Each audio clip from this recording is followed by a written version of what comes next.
যারা এবারে মাধ্যমিক এবং উচ্চ মাধ্যমিক দিতে চলেছে তাদেরকে আমি একটা নাম্বার তোলার সহজ টিপস দিয়ে দিচ্ছি।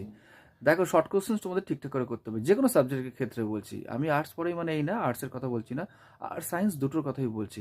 যে যদি তোমরা শর্ট কোশ্চেন ভালো করে করো, শর্ট কোশ্চেন প্রায় 40%, মানে 40 নম্বর মতন থাকে, এবং সেই 40-এর মধ্যে যদি তোমরা 35 তুলে নিতে পারো, আর স্কুল থেকে তোমাকে 10-এ 10 দিয়ে দেবে 45, আর বাদবাকি মিলিয়ে আরামসে 50% মার্কস তুললেও তোমাদের হিসাব বলছে 75 থেকে 80, অর্থাৎ লেটার কাম স্টার হয়ে যেতে পারো।